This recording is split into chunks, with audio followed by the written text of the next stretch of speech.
Okay. There we go.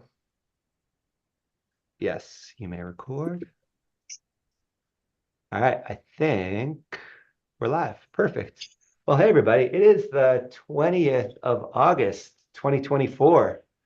And we have been doing a summer of deep work and setting up governance systems here at Gimbalabs. So it's been a few weeks since we've done a Gimbalabs Playground. But the Unifiers team reached out to ask if we could do a special session where this cross-chain collaboration could come and share with us a report on their work. So that's what we're going to do today.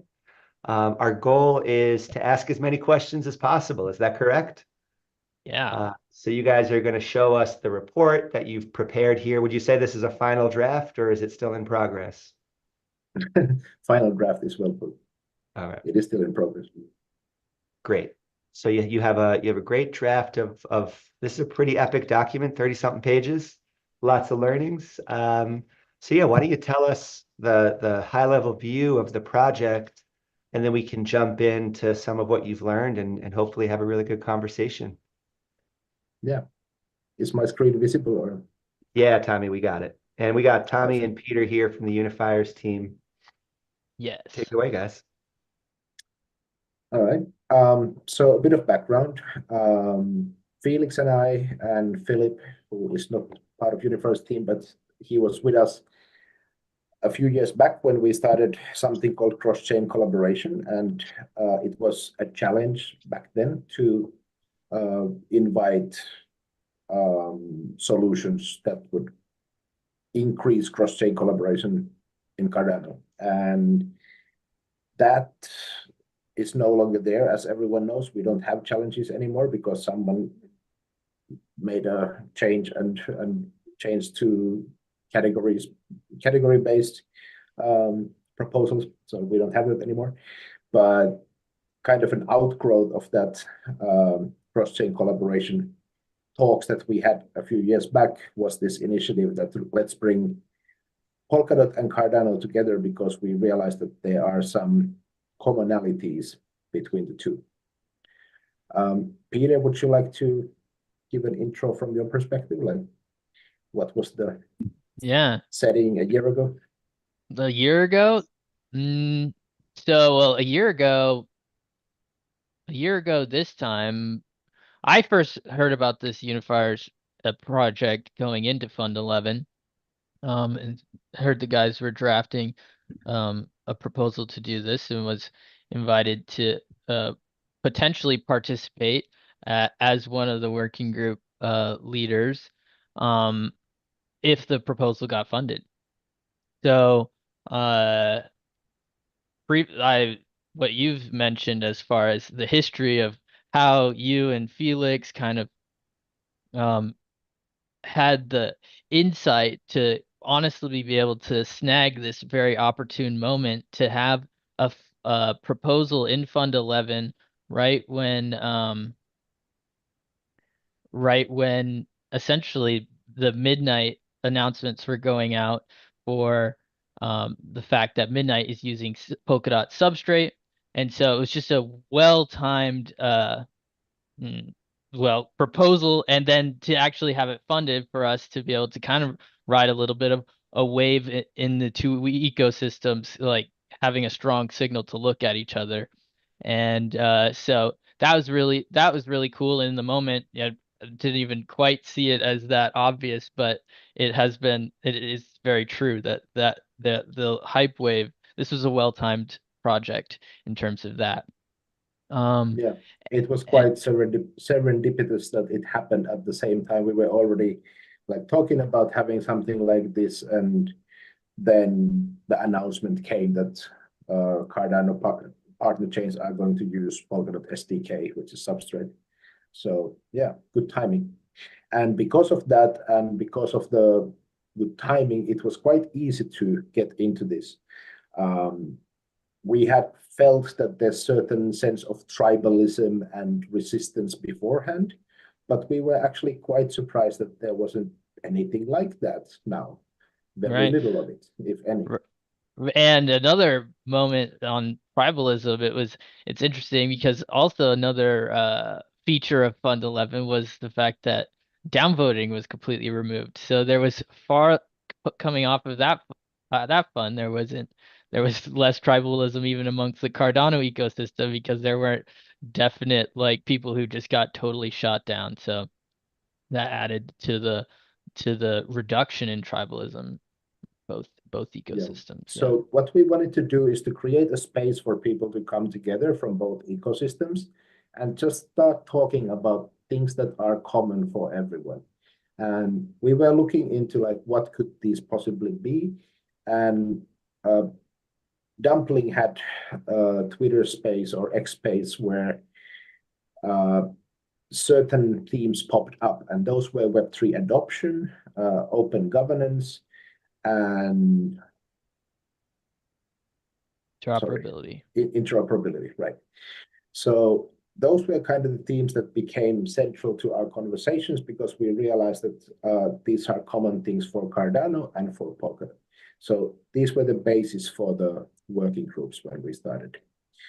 So what we would like to do now is to take you through the findings of these three working groups, and we'll just very briefly explain some of the points that came out, and then we'll open it up as a discussion, and we'll do this 3 times, and then in the end, we'll wrap it up with some closing thoughts.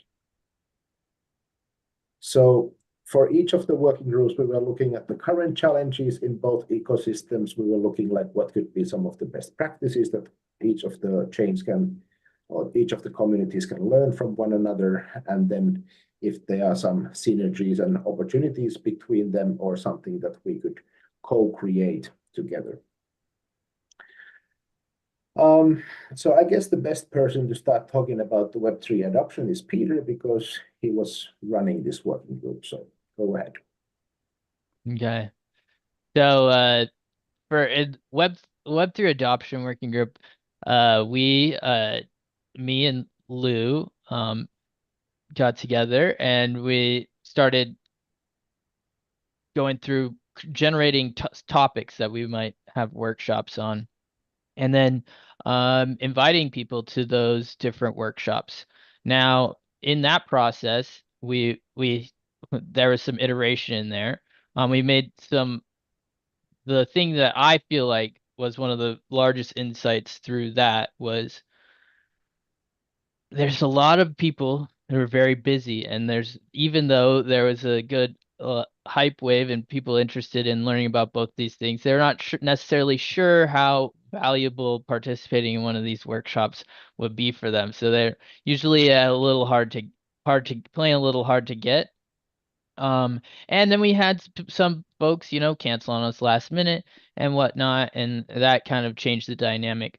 But as far as hosting groups like this, we found that a smaller group of people always turned into a better conversation in terms of just being able to let them talk. Like, okay, so we had one workshop with about 8 people in it, and about 3 of them ended up dominating the conversation. 2 people completely dropped off halfway through, and another 2 just listened. And so there was an imbalance there. So our best calls were ones with when we had ourselves, so 2 hosts, and about 3 other people in there. And because these people don't necessarily know each other, and so they need to break some ice and then actually be able to get some thoughts out and riff with each other. And in an hour-long session, that's about the max, I would say. Don't want more than 5 or 6 people in a call that's pointed like that.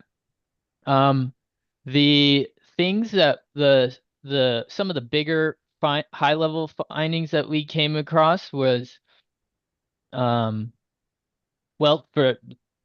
for Web3 adoption is uh wallet UI and experience, and as far as it goes for interoperability are a huge thing. We we need to focus on that as an ecosystem. And so coming into Fund 12, it was cool to see a few different wallet proposals getting funded, especially ones that integrate biometrics, like with the Begin wallet, and then the identities. Well, that was another one. We had a whole workshop on identity, and I was just like asking these guys, I was like, why is it so hard? Where are the identity providers? Like I've been hearing everyone talk about this for 3+ years on a weekly basis practically. Why haven't we been able to have lots of identity solutions in the ecosystem? Yeah, when identity.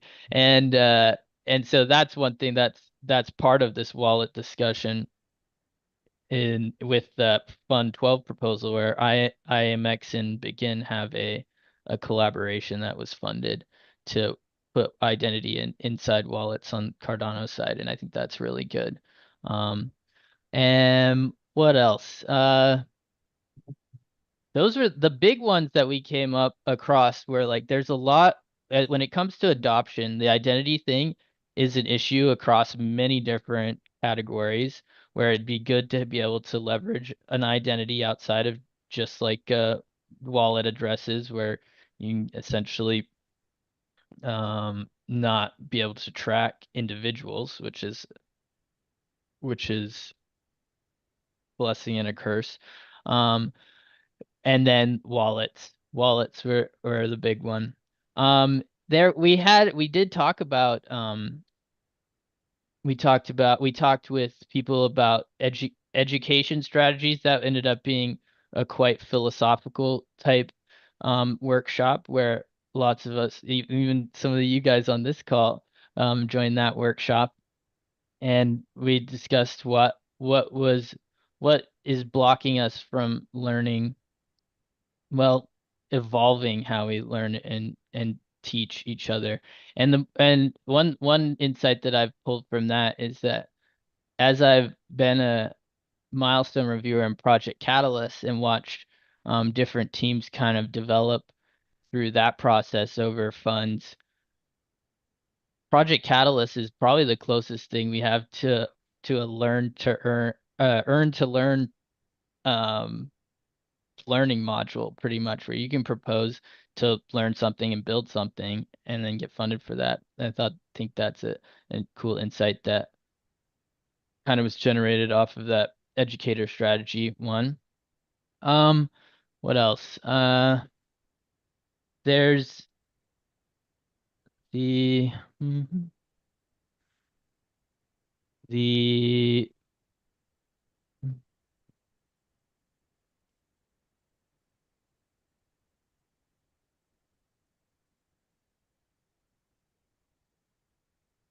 yeah.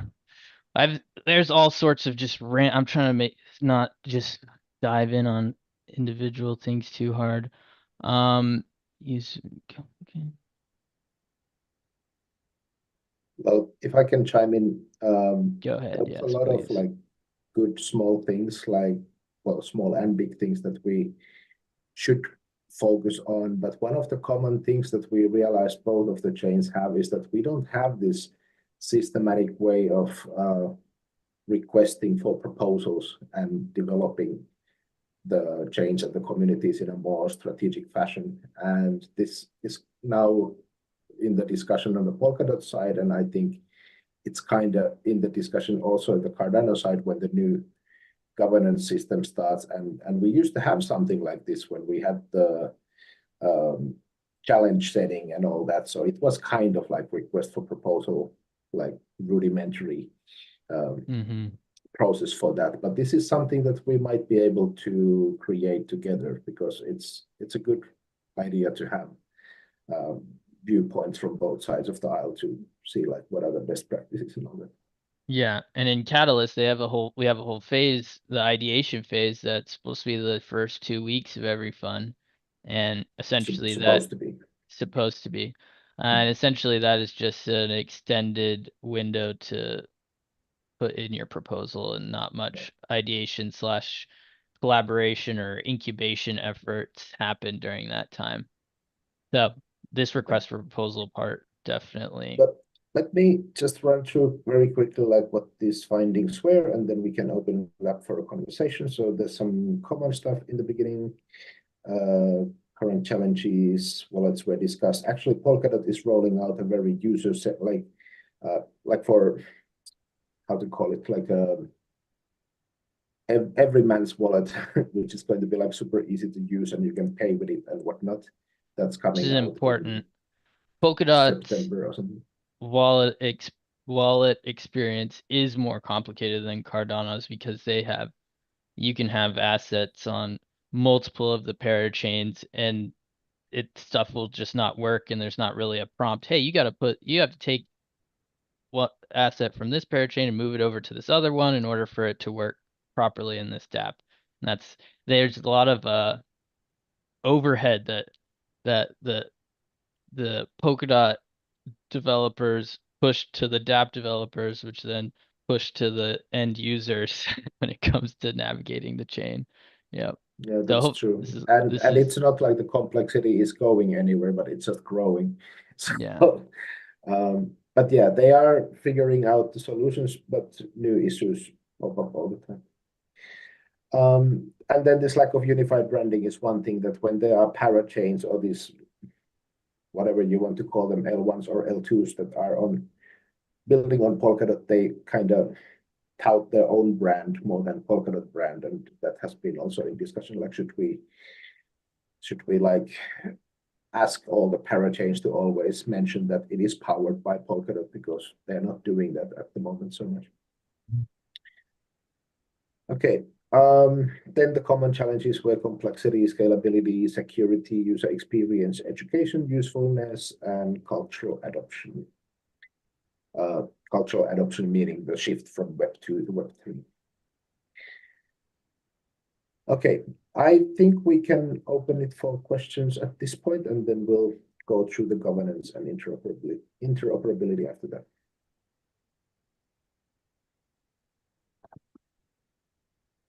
And just to take us home, what again was the title of this section? This is Web3 adoption. Yeah. So basically how to bring users, how to bring developers, how to bring teams to build on your chain, how to bring investors, all those different things.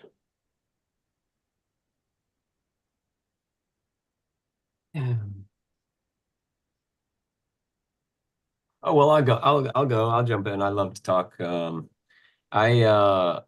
I really like, and it's been in my mind quite a bit lately, is this whole idea of request for proposal, or the idea that, like in Catalyst, we can create a challenge. We have like community, a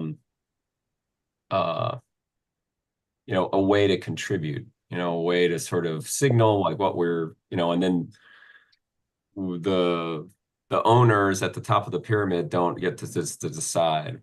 Would you call these networks a protocol network? Like, meaning, could the idea of adoption that can really spread outside of a container, like if it's just an open protocol and we can just adopt, like by creating a request or a proposal and say, hey, we're building this because we know that the protocols will stay the same. So that whole idea of like taking ownership of it, I'm reading that book, Read, Write, Own. I think, Peter, I saw it somewhere in this, and I was like, ooh, so it's invaded my mind a little bit. Good one. And then the other one that sort of resonated with me was this whole idea of the education strategies. If you scroll, there's those really, there was a couple of like best practices on onboarding and developer enablement, and that's kind of like education. The starting with why, that's certainly something that we deal with in Odin and really Gimbalabs as well. And then the gamified, persona-based onboarding and gamified walkthroughs are really something that, like, really to like games do a great job of onboarding, and they really are doing the best job of it, in my opinion. And then we can probably borrow something from that as far as how to get people to adopt. Again, in that book, he talks about why RSS wasn't adopted, and it's because of the onboarding process that a centralized Facebook or Twitter can make it super easy. Whereas like a decentralized RSS, it's like, oh, you've got to get this tool and you got to pull it together with that, etc. So I think that you've hit it with the onboarding as a real roadblock. Yeah, there are also other chains like PON, for example, that is very good in this. They do everything through Telegram, and they have these mini apps in Telegram, and like they made it quite easy to onboard, and you can like spin up coins in like a couple of minutes. I don't know how good it is that you can like spin up a meme coin in a couple of minutes, but which chain was it? Which chain was it, Tommy? PON, the open network. But okay. yeah, so they were not part of Unifiers, but it just like we had these people coming from different chains, and they were saying like, we do like this, we do like this. So it was also interesting to see that this kind of caused ripples outside of Polkadot and community. Polkadot and Cardano communities also. Nice. Yeah. These developer communities are small, not as small. They're smaller than we would probably expect, or most people expect. So this more one-on-one or personalized onboarding, I think, especially in a bear market like we're in, or have been for a while, is definitely needed. Some more hands-on love and approach compared to, I mean, it's become easier and easier to build on Cardano, but still, everyone,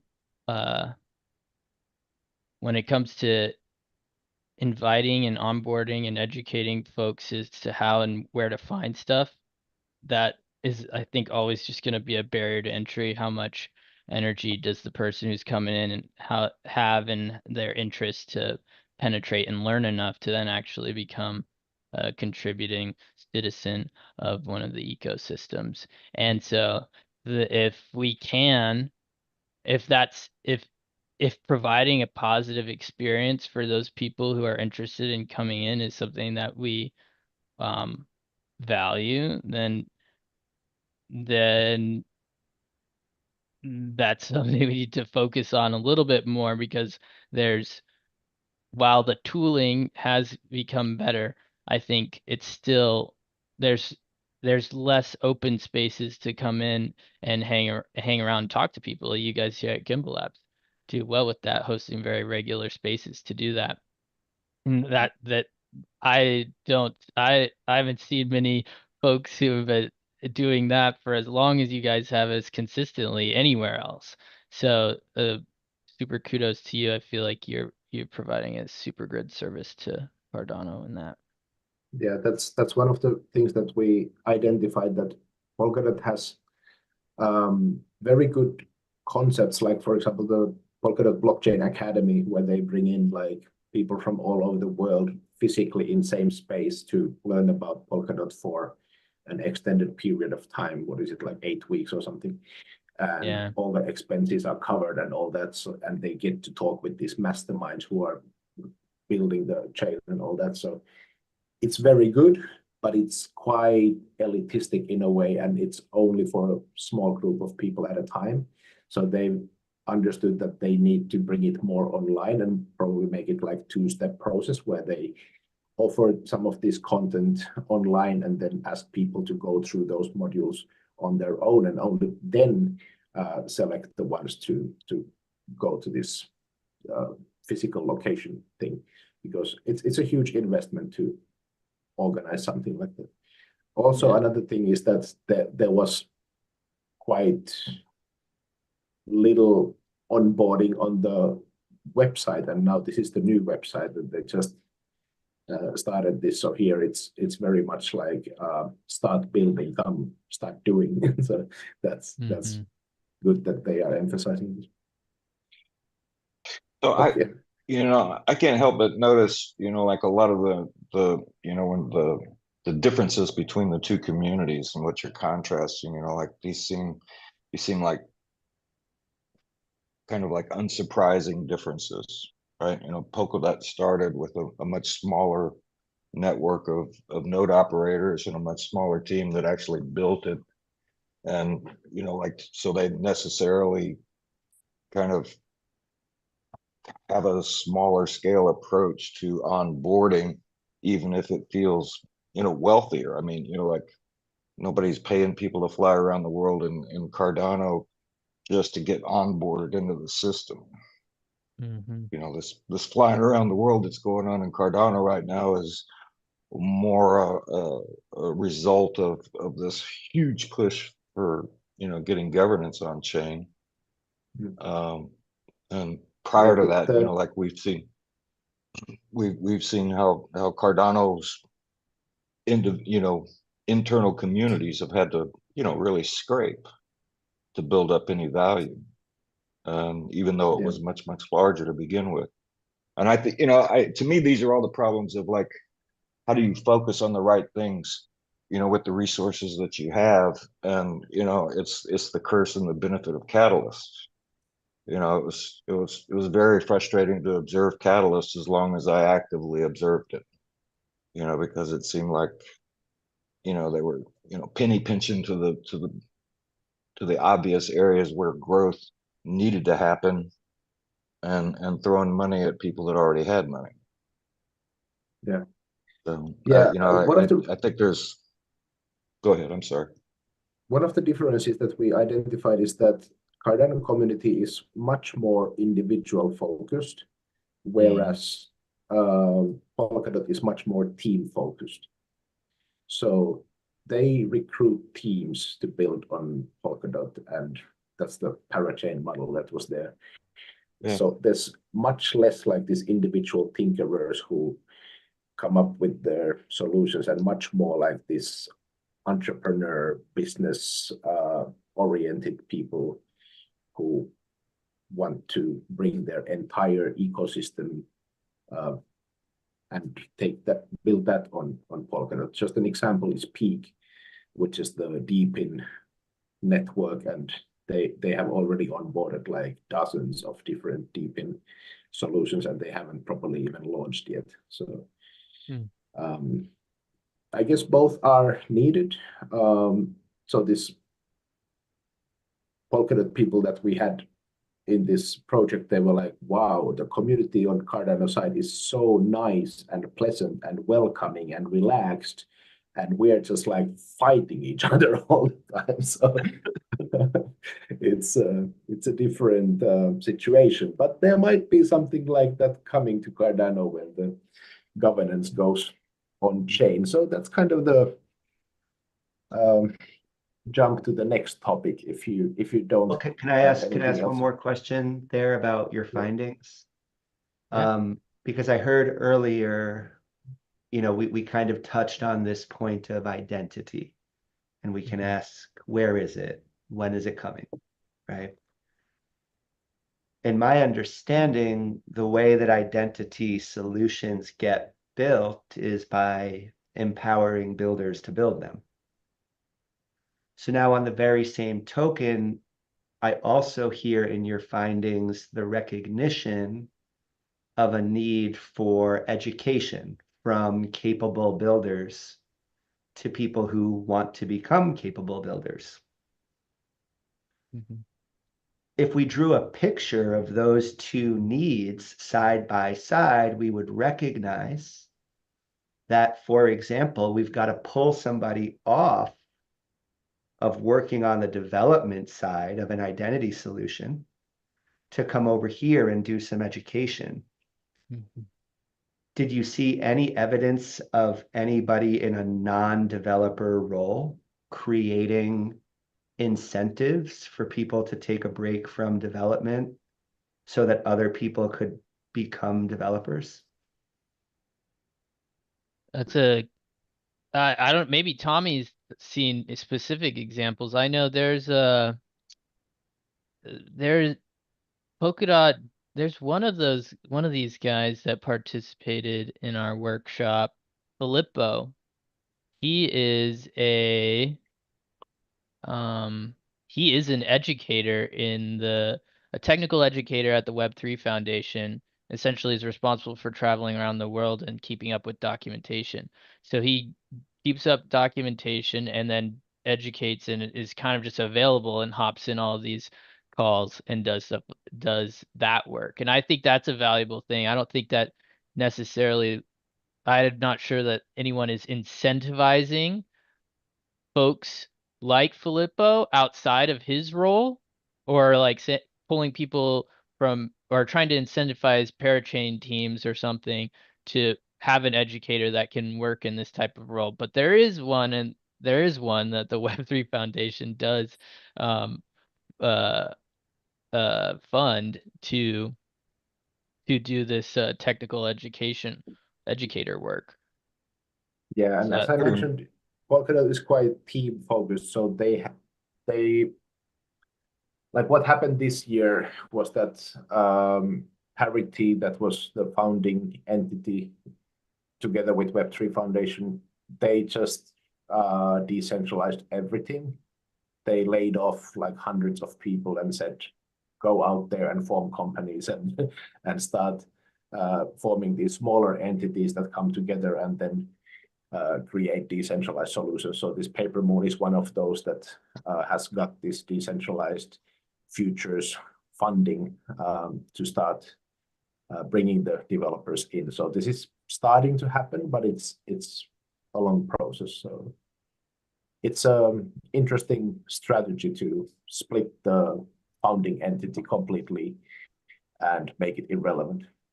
It just becomes like one of the developers. I think this is also Charles's idea with IOG one day, that it would only be like one of the developers.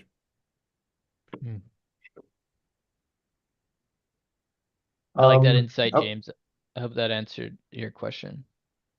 Yeah, but it's a good insight because, you know, people who don't know how to do things, they teach. So people who do know hold how. on. I really take that statement. No. I will leave the call right now. I'm very serious. No, I mean, that's a disappointing thing what to hear. Well, No, it's no, a comment. I mean, it's just a comment. I don't think Tommy means that, but it is in the. So what are we doing to push back against the world that says that? There you go. No, what you said, that people who are building, they don't have time or sometimes interest or sometimes skills to do the teaching. And I think we need companies and teams and decentralized solutions to bring those people where they are needed outside of the development work. But then it's always like, yeah, exactly. It's time away from what they like to do. I'm totally with James on this shit. Like to say that educators don't know how to do anything is to, cut off half of their personality. I mean, they do know how. That's why they're able to teach.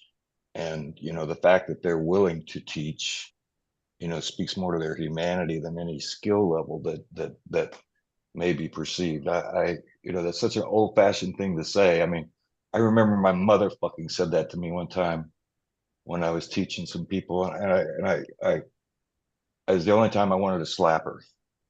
I thought it was fucking insulting as shit.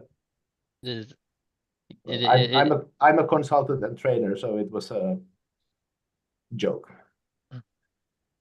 Yeah, I think that when I've been around a lot of nerds, and I work with a lot of nerds, and there's people who are technically inclined and working on complex things tend to like to do them quickly and stay fast, and they don't like to slow down and spend energy on the social skills that are required to help level someone up. And I think so that in my mind, there's a whole nother skill set that people who enjoy teaching actually have developed and are leveraging this other technical skill set, and that is, how do I remove myself from the equation and everything that I know and get on this person, my student's level, and work them up to where I am. And I think that's another skill on top of whatever technical ability someone has. Anyway, it's a slight bit of a tangent on this, but yeah, I'm with you, James. I don't think it's definitely not fair to say those who can't do teach. All right. Shall we go to the open governance bit then? Because this is something that's very, very timely, and you guys might have already discussed in a lot of other calls all these CFP 1694 related things, and Polkadot did it first in Kusama, which is the sister chain, opened up the governance for everyone, and then did the same in Polkadot a bit more than a year ago. So there's now a bit more than 1 year experience of doing everything on chain, and it's not without hiccups. It's a very brutal place, I would say. It's also a very dramatic place. You can have a lot of popcorn ready and just watch all that drama happen in the open governance. It's not super easy to do things, especially when, as I mentioned, Parity just dropped the ball and said, you guys handle it without much warning. So now there has been like this lack of capacity, like there's very few people who actually have capacity for governance, and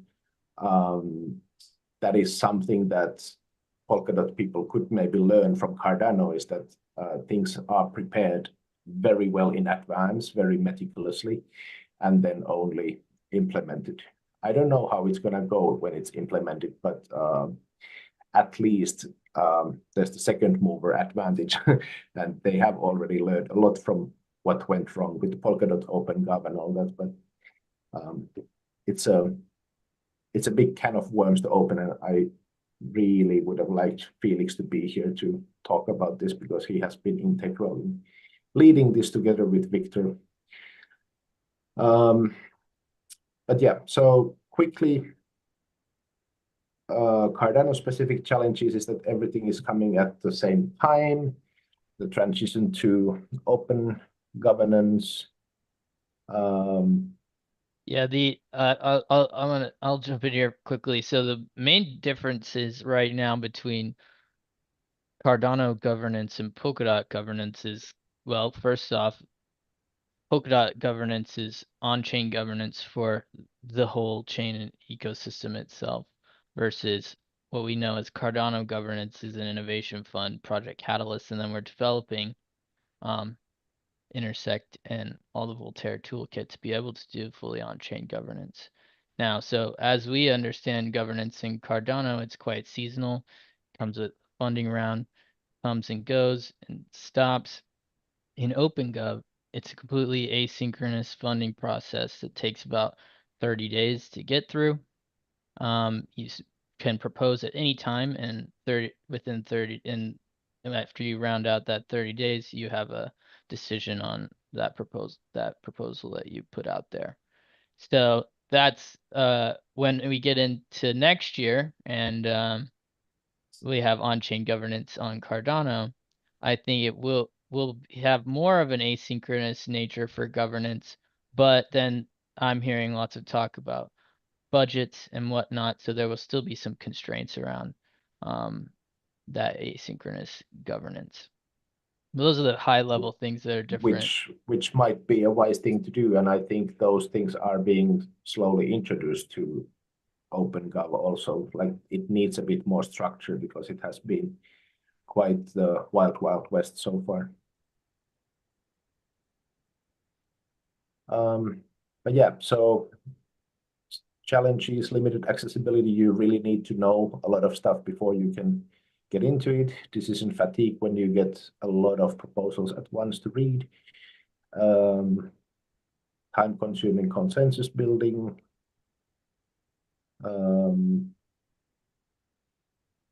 Voting and rewards. Mind you, there is no no rewards for participation in Polkadot, so that's one of the differences. Yeah, no The only voting incentive rewards. is the participation. And then one of the points was that, is there a vision, like where is this going to be in another 3, 5, 10 years time? Who knows? Then regarding Polkadot specific challenges, as mentioned, it's a bit wild west without structure. Community dynamics is pretty horrible at the moment, especially in these market conditions. People are quite, how to say, not nice to one another. And then there are programs like the head ambassador program that is being rolled out now. They are supposed to get paid $10,000 a month per person. And this has caused some rocking the boat because not everyone likes that idea, but this was kind of something that came out of the left field and was implemented. So now we live in this situation that we have a new structure, but we don't really know how it should be done. But it has been implemented and it hopefully will be improved as it goes forward. Lack of milestones, like this is something that definitely should be learned from Cardano side, like how do we release the funds based on milestones, because so far it's been just like as soon as it goes on chain, as soon as it's approved, then you get the funding. All up front. Yeah. Yeah. There are some bigger projects that have started like proactively doing it for themselves and saying, okay, we should deliver this before we can get this and all that. And they have split it in parts. And then there's another recent development called Polkadot Community Foundation, which is like a step between the community and the real world. So they can own IP, they can own they can make contracts with real world companies and instances, and they can also be in the receiving end when you create a proposal, and then if you deliver certain milestones, then they will release the funds. So it adds accountability, but of course it cannot like do much because it's still a bunch of people doing that, so it doesn't scale too much. Then this accumulation of power was one thing. Like I think this has to do with what we have also discussed in Catalyst, that although Catalyst is like super good in like doing things globally, it's still there's certain limitations. Like you need to have the time available, you need to have internet connection, and preferably an internet connection that is like the payment is not related to how much you use it, and that's pretty Western thing. So these kind of things are realities that both chains have to grapple with, but I think Cardano has been way better in reaching people in Southeast Asia, Africa, places where blockchain solutions are needed today and not in 10 years' time.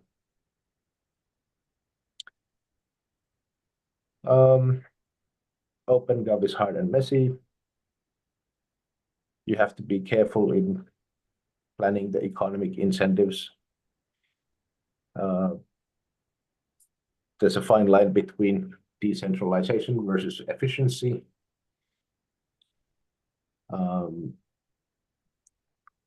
There are questions about how sustainable certain governance models are and how much should we adapt them to changing conditions.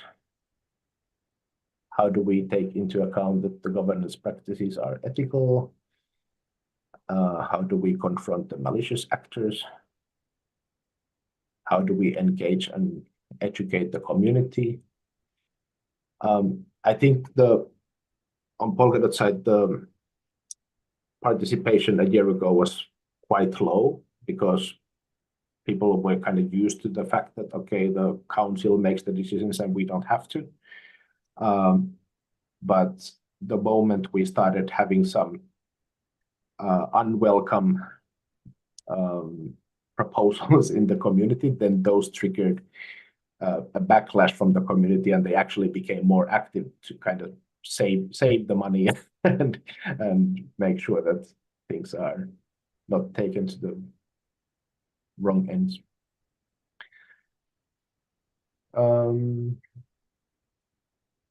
Then technically how it's done, it can be very, very tricky.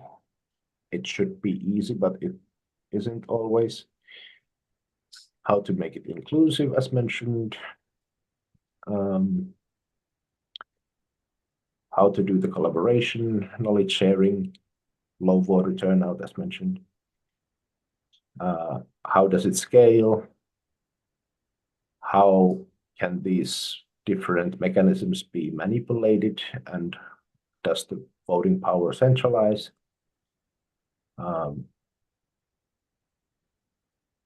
And transparency, accountability, inequality,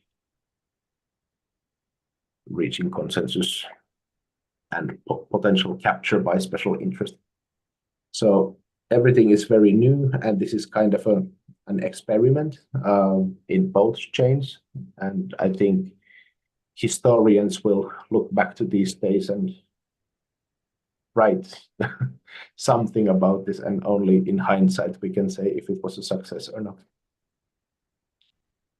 Yeah, Felix was mentioning in our internal retro last week that the lots of the governance folks that are active in both of these ecosystems are now following each other and talking and pinging back and forth on X and whatnot. So it's really cool. He was highlighting that it was cool to see that the work him and Vic had put in is generated actual connection between some of these folks. They're definitely, yeah, watching each other, which is important, I think. Yeah.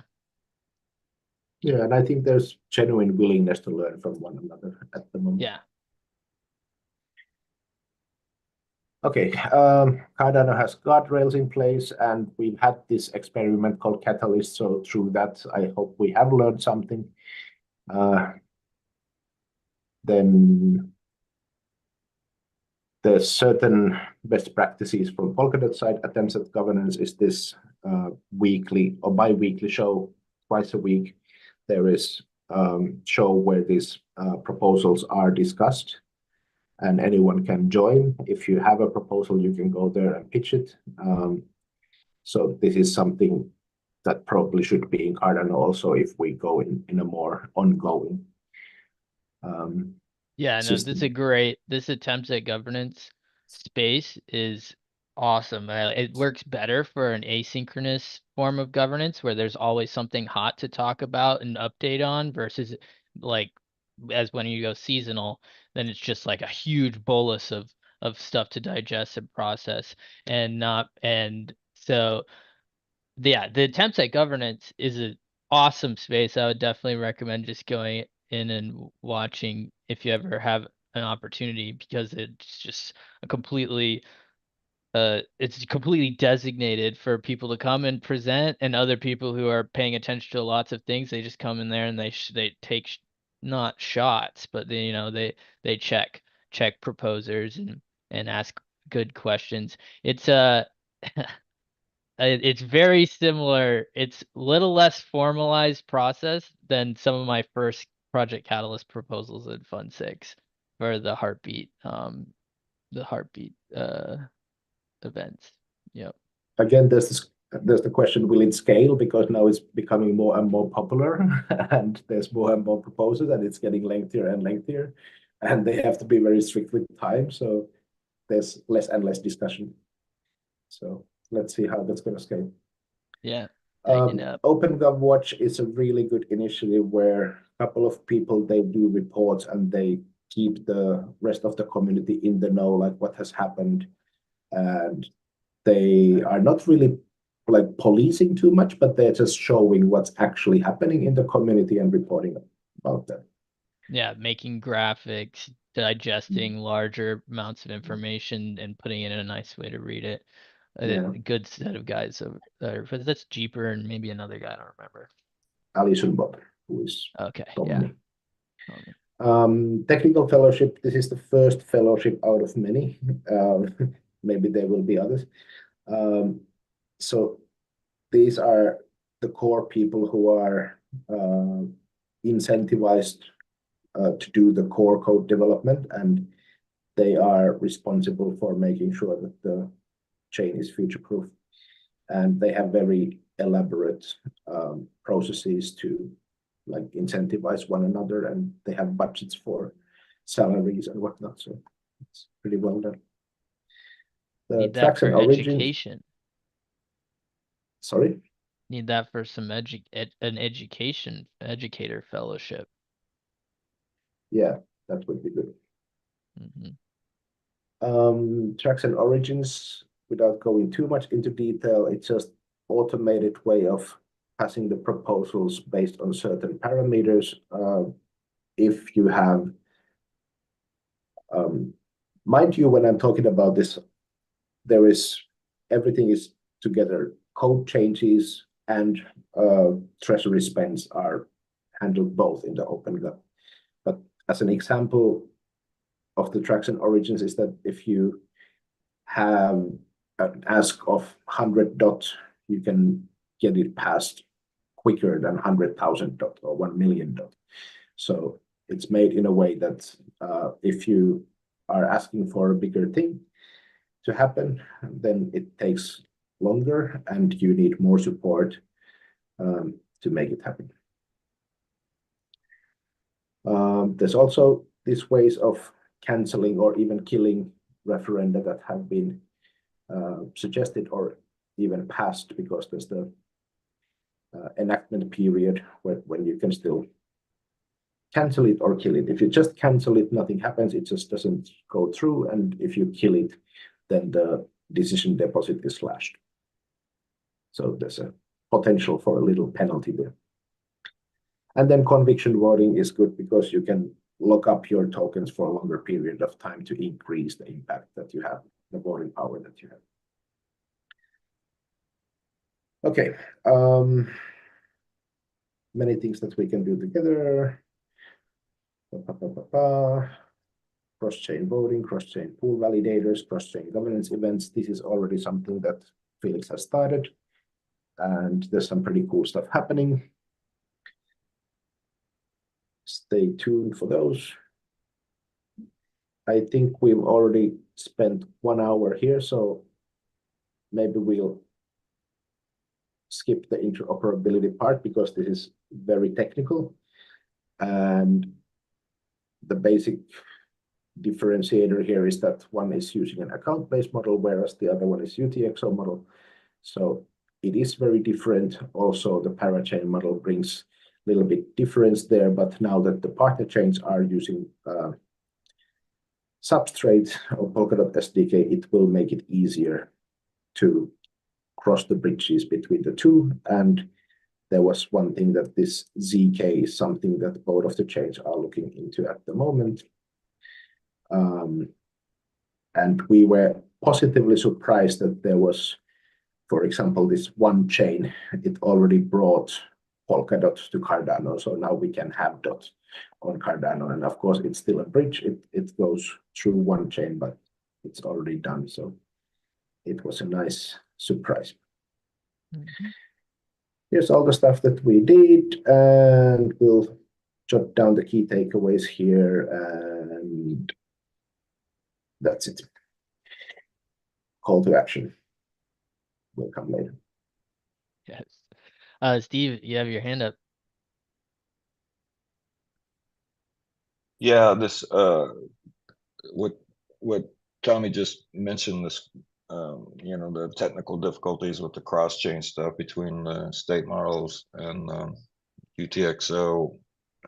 I was just going through my bookmarks on Twitter because somebody is, I want to say it was the guy who does fluid tokens, but I may be wrong.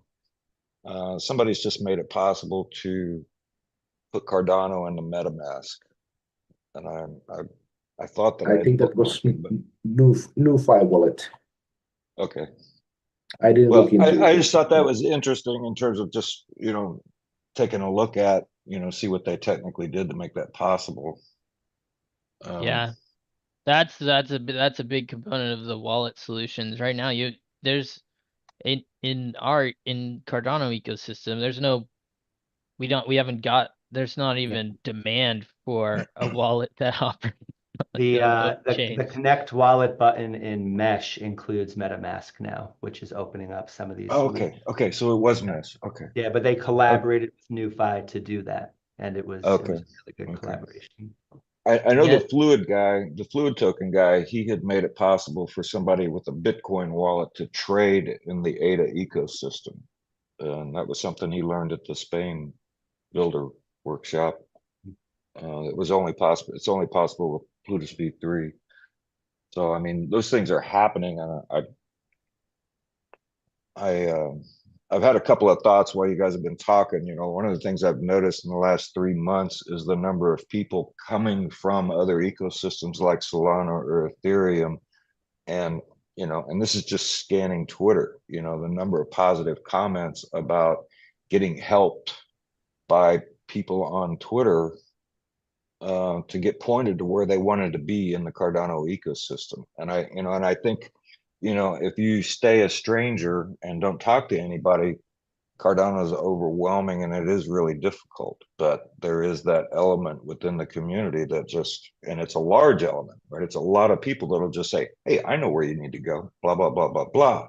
And that's there, right? And that's really, I think, That was a really common theme at Rare Eco undervalued. too. Yeah, there Yeah. were a lot of folks from outside the Cardano ecosystem, and we've heard it before, right? Everywhere we go, people say, well, there is something different going on here, the way people treat each other, the way people tackle hard problems. So I can't speak for that because kind of heads down, right? But it's nice to hear that from the outside. I think you're a contributor to that perception as well. That's really cool to hear. It's it's on a broader scale. I know that lots of times people, you hear developers, I don't know who to ask, and it's like and then I'll hit up someone and they're like, oh no, there's a channel specifically for this in this Discord server, just refer them to this place, and then they're live and active there to help answer questions. Not to mention on a more personal level, there's both. There's people who will help you out plenty, and some of the founding entities have good backup for that as well. Cool. Yeah, and as I mentioned, there's certain things where Cardano can really help Polkadot. One of those would be the Africa expansion. We do have good people in Africa on Polkadot side also, but it's not as widespread as it is in Cardano.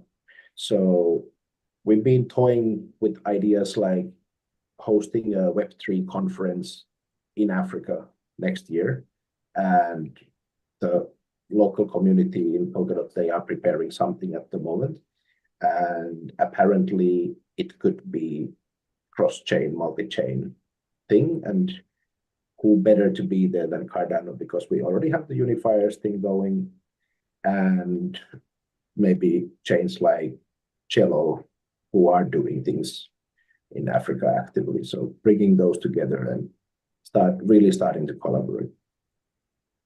You guys are talking Yeah, about incentives to make sure that happens, right? This is not just a Sorry. nice thing that might happen, but we're talking about incentives to make sure that the people capable of delivering that will be well taken care of. Yeah, well, let's see what they are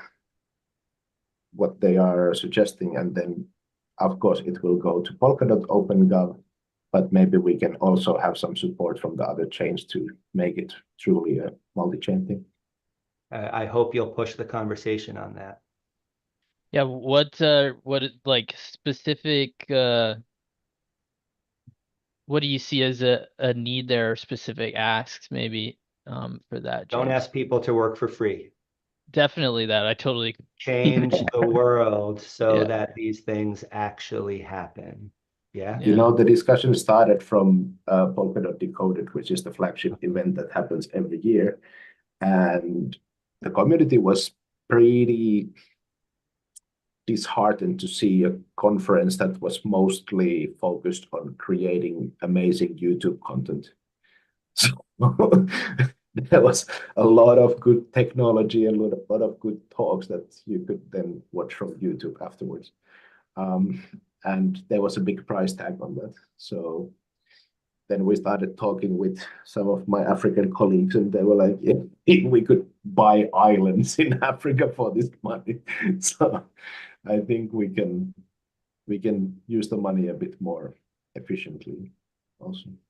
Yeah, Polkadot spent a ton of money on marketing early on this year, which they've been in debate about whether that was a good idea or not the last month or so, plus all the way going through. But I one of the things that I was very appreciative of when I first kind of joined the Cardano ecosystem is Nin Trend got funded to buy tickets to conferences for folks in the community. So I was able to get a free ticket to Consensus in Austin and whatnot. And that was, I would have never been able to go. And that was really my kickoff. I met so many people there. So that definitely is funding things like that. I think there's another component since these are global communities. I know I have been unable to go to events. Like I would have loved to go to Decoded this year, but I couldn't afford to fly all the way over there um for for that week or whatever. And that would, I think travel is an important component for helping people who have the information get there. Yeah, and just to add to that, I think the role of the conferences will have to change more towards now that we are together physically in the same space. Let's make decisions, let's talk, let's prepare things, let's plan. Because now the community is responsible for everything. And it's very difficult to do collaboration over Teams and Google Meets and Zoom calls if you never meet guys people. who ran Builderfest created a great model for that. So Cardano's Builderfest 24, if you haven't read up on it, be sure to look at the docs for how they did that and what came out of that. Can you share the link, please? I don't have it handy. Let's see. I'll do a little research here. Yeah. Build24cardano.org. Sounds right. Yeah, here I got it. Someone beat me? No. There we go. Yeah. Now, as far as like Cardano already has this workshop model where people kind of meet on this for different. Well, I've been to several DREP workshops. I've been to several DREP. I guess they've mostly been DREP workshops so far, but over the last like 18 months or so. And the model of showing up to actually get work done is different than a conferencing model where they're either trying to make deals for whatever you have going on or network. And that is one thing that I've noticed this year. Like I went to East Denver and I went to the Bitcoin conference in Nashville. And both of these events were all marketing heavy, and it was just big money washing around. It was there. It's not, and Cardano and Polkadot don't have. There's just not as much of that in those ecosystems. The market caps aren't comparable, but we don't need to show up to show off with amongst each other. I think focus. That's where I think these types of events and an RFP process, something has to go where you get people in front of each other, making IRL connections, and then leverage that with some sort of commitment, not necessarily commitment to do something, but proposition of a direction. Mhm. And then go back to the cycle that we know of proposing for those things, but kind of using those in-person events to narrow down and build shared vision for not a year out. We don't need to do that. We just need to do a few months at a Today. time. And Yeah. that's what happened at Builder Fest, is that we used Open Spaces technology, which is just the simple idea that at the start of the day, you make a list of things you might talk about, you set priorities, you place each of those ideas in time and space, because everybody's got ideas, right? But in order to make sure that those ideas happen, obviously time and space is a good place to start. And we've also been following that model at Gimbalabs the last few months, where we create the space for people to make proposals. And a lot of them start out very similar to the sorts of ideas, Tommy and Peter, that you're sharing right now, right? But sharing an idea is cheap, right? Turning it into something that will actually happen, that's the most important work ahead of us. So we'll be continuing to do that here, and encourage anybody who hasn't read up on open space technology. You can search for it on the web. Try this model. Okay. Noted. Perfect. I'm so All right, happy guys. you mentioned Well, we that. went over the 1 hour mark. Thanks for a good session, and see you soon. Yes. Thank you, James. Cheers, everybody. Good to See see ya. you, All right, Newman. job.